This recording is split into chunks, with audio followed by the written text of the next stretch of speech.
Hi, Rachel. Welcome to the Integrative Health Coach Success Podcast. Thank you so much for having me. Oh, yes. We're really excited to have you. I'm looking forward to you sharing kind of all your niche-based wisdom with our listeners and kind of getting your take on what it means to be a successful practitioner. So thanks for being here. What I would love to do to start is, can you share with our listeners kind of what you're currently doing with your IHP certification? And then maybe we'll back it up and talk about how you got there. Yeah, definitely. So I myself have struggled with Hashimoto's. And after I kind of went through my own health struggle of searching for answers and getting no answers in and out of doctors' offices, I was finally diagnosed with Hashimoto's. And that's where it kind of gave me my passion of really looking for the natural health modalities, because that's where I really saw results. And so that's where I help mostly women. I have some men that I've helped figure out what the root causes to their Hashimoto's are. Mm-hmm. That's great. And so you kind of said like that was kind of how you found your passion. So were you always in like the health and wellness field? Were you doing something else? How did you transition to kind of being a practitioner? Yeah, I actually am a pharmacist. So I've been a pharmacist for almost 9 years. Actually, I can't believe it. And so that's where I've grown up. My mom was a nurse, and so I was always in kind of the health world, conventional medicine world, I guess I should say. And it wasn't until, like I said, like I had my own health struggle in and out of doctors' offices and could not find any answers, that I was finally like, okay, I'm going to try something else. And that's where I searched out functional medicine and was able to find my answers there. So that's kind of what pivoted my role as a pharmacist. Wow, are you still practicing pharmacy and doing health coaching, on the side? Do you do one, both?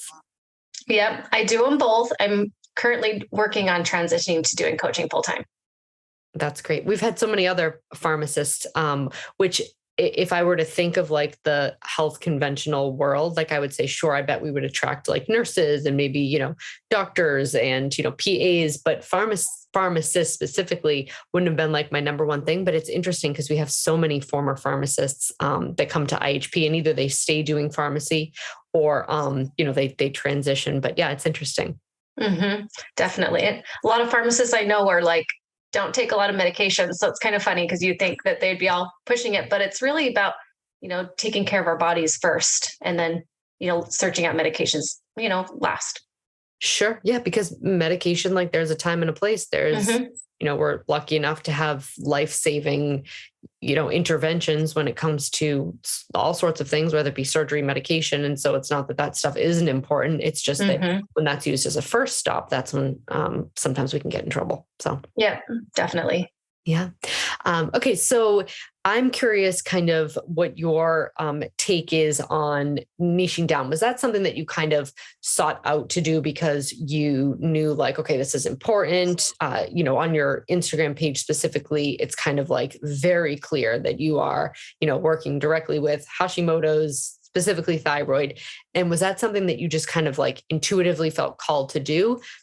Did somebody say to you like, listen, you better do this if you want to kind of, reach these people, or how did you kind of come about that? Yeah. So it was interesting. Like I said, when I found out I had Hashimoto's, I was like, it was actually a functional doc that diagnosed me, because I was kind of to that point where I'm like, okay, I need to try something else.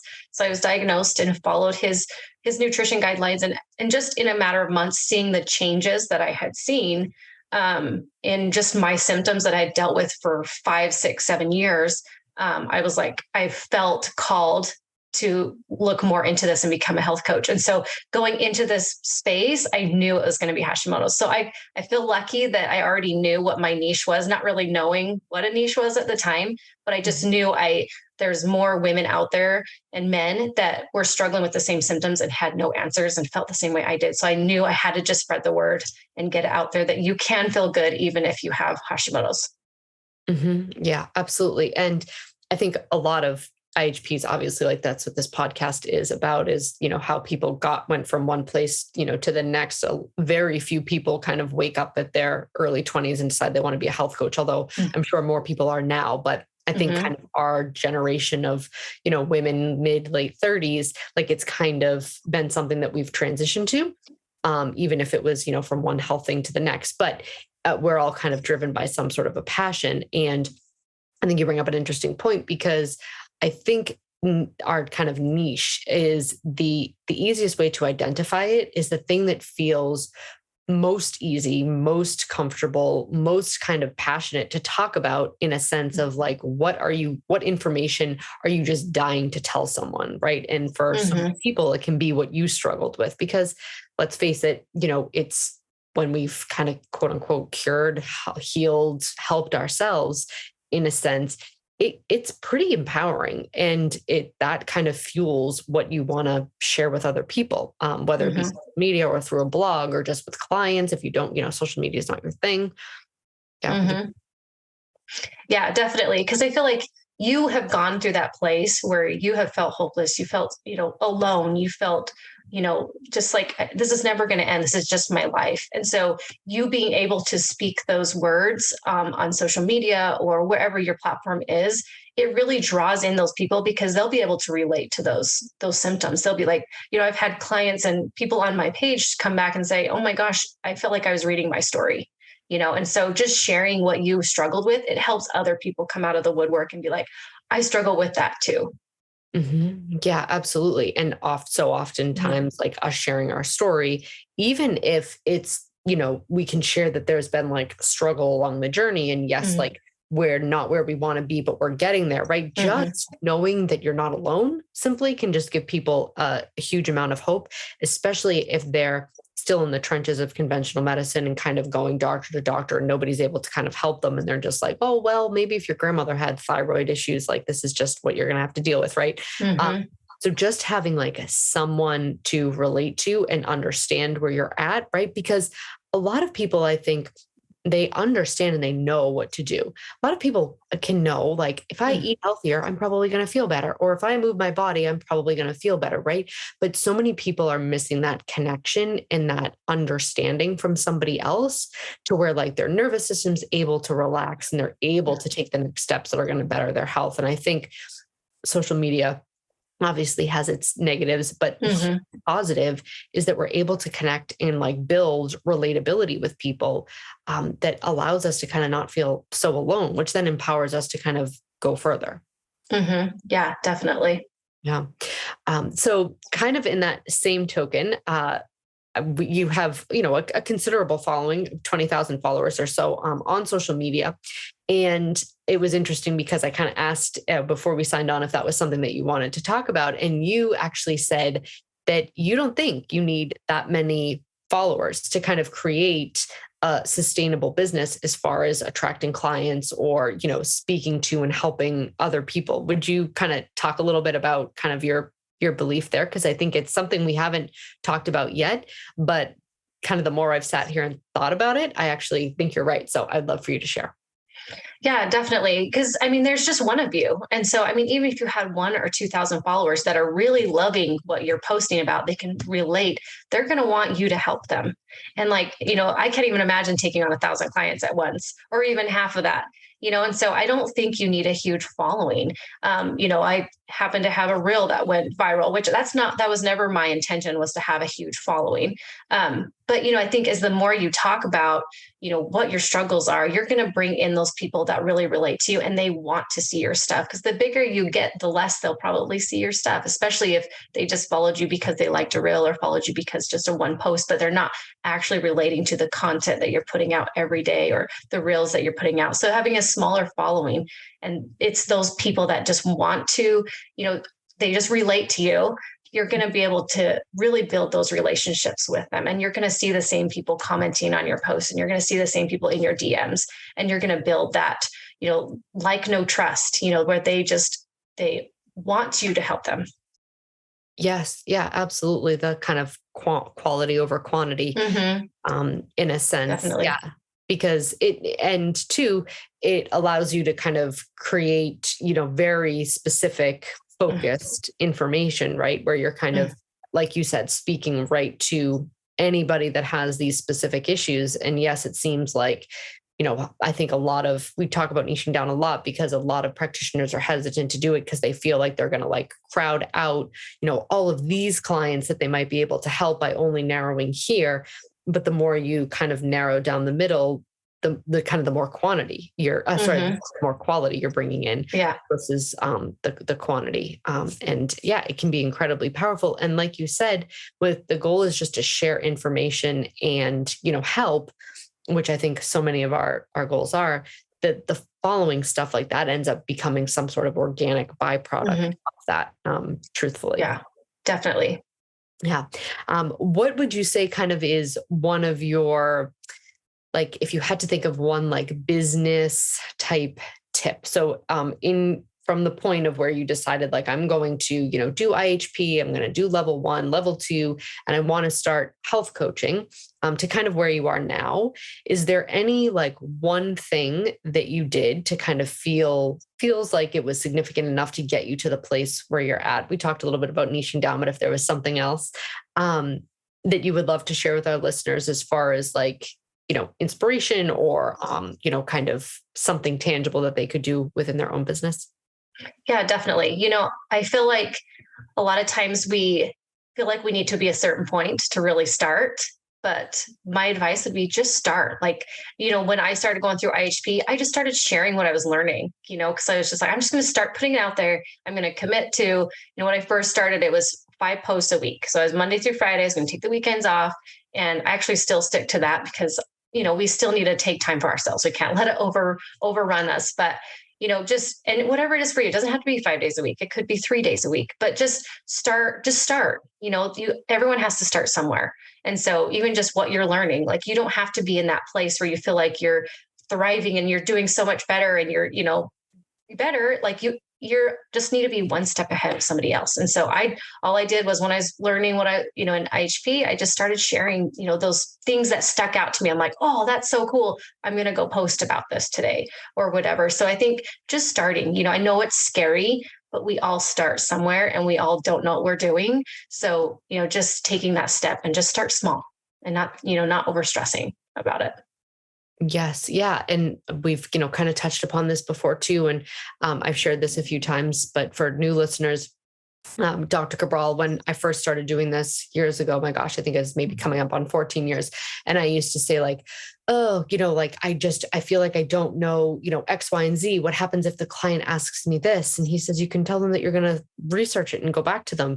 What he used to say, what you need to remember is in that office, this was when we were practicing face to face, you're sitting across from someone, you're still the expert. Yes, you don't know everything that I know off the top of my head yet, and you don't know everything that there is to know, but you still know more than them. You still know more than they do, and you're still in a position to help them. And so kind of to your point, if you're just sharing stuff on a social media platform or a blog, or even with your friends and family, is it perfectly, articulated information? No, but is it enough that you could significantly impact or, inspire somebody to start a little change in themselves? Probably. Yeah. There's a pretty good chance. And we don't have to be in the perfect state of health either to go ahead and do that. Right. Because we're all human. And I would argue that like none of us are ever end up at like this pinnacle form, right? If we're good practitioners, we're kind of always working to better ourselves. I recently was going to post something about sleep. And then I was like, oh my God, I feel like such a fraud because I have a 4-month-old who's keeping me up all night. And I'm like, I'm not sleeping. But then I was like, actually, I can post about how like I don't drink caffeine when I don't sleep because, and taking our experiences and how we're kind of pivoting in our own life to then just relate that to other people who may be there. Because even if it's one person that you're kind of speaking to, it can be a significant impact. Oh yeah, definitely. Yeah. And even I think too, from a practitioner to practitioner standpoint. So we share information to kind of help people, but also to help, clients or somebody that would need our guidance. But also I think it's inspiring to have practitioners understand that like, yeah, you're, still struggling with X, but you're, doing this anyway, or, you're still learning, but you started your right. Because then it inspires other practitioners. And again, it's just more about getting the word of health and wellness out to more people. Oh yeah, definitely. And I think it's not a thing, it's not a bad thing to have your own health coach. Like I have had my own health coach because sometimes I overanalyze what I'm doing and it's nice to have someone on the outside. So I think that's helpful too, is that, you don't have to feel like you know everything. And especially having your own health coach to help you through things, there's nothing wrong with that. And it's okay to share that too, because I think some people get scared to sign up or have another health coach because they're just worried that they won't live up to the standards, or they're just scared to invest in themselves. But if you're sharing that, hey, I'm a health coach, but I have my own health coach too. Like, I think that can also be empowering for those people who are following you and want help, but they're a little bit nervous or scared to do so. Yes. And it sets an example that it's important to take care of, yourself, and that you're investing right in you. And I think that is such a, for any health coach listening, it's always a recommendation of mine. I mean, I will go to Dr. Cabral or other coaches on our team when I have questions about myself, or even my kids. Sometimes it's really hard to not get super wrapped up and like over anxious is probably the wrong word, but like over analyze, I think is what you said, which, and kind of like think worst case scenario, right? When it comes to kids and their labs or their symptoms. And so we do that all the time. Our internal coaches, we bounce things off of each other for our kids or ourselves, because it's really hard to kind of objectively see yourself or your children. Would you agree? Oh yeah, definitely. Because my kids, now that I've learned what I've learned in in the Integrative Health Practitioner Institute and what Dr. Cabral has talked, I'm like, okay, this kid I know has issues. Okay, I think all 4 of my kids have gut issues, so it's easy. It's nice that I know that there's things I can do to help them. But yeah, definitely it's nice to have a health coach that's over them, because it's hard to kind of take you away from your own kids and try and manage them. And I think sometimes them hearing somebody else say, oh, let's do this because this is going to help you, they'll be like, okay. But if mom tells you, they're like, no, I don't want to do it. Exactly. My own husband. I mean, if he has like a conversation with Dr. Cabral, he'll be like, oh, do you know what Dr. Cabral said? And I'm like, I've said that. Yeah. But because it came out of his mouth, all of a sudden, okay, now you're understanding it a little bit better, or, it takes on a different meaning. So it's so true. It's sometimes it has to come from a different source, right? No different. I mean, there's IHPs who come onto calls with Equal Life coaches, and they have their kids there, they're IHPs, but they're having us kind of explain a food sensitivity test to the child, which, it taking the kind of closeness out of it, I think is, can be super helpful. Oh yeah, definitely. Yeah. And I think too, the other thing that we've talked about on this show is, the benefit of coaching, whether it be, health coaching or business coaching, but just having somebody kind of in your corner to further you along in whatever you're trying to better, it's only going to make you a better practitioner, right? If you're taking care of yourself, right? And we have to practice what we preach as far as investing in ourselves or investing in our business, because again, what we kind of put in, we're able to give out. So definitely. Yeah, and I've always been happy to invest in my business, just because I do work as a pharmacist on the side. So I'm like, I don't have time to figure out all this on my own. And I never thought I would be a business owner.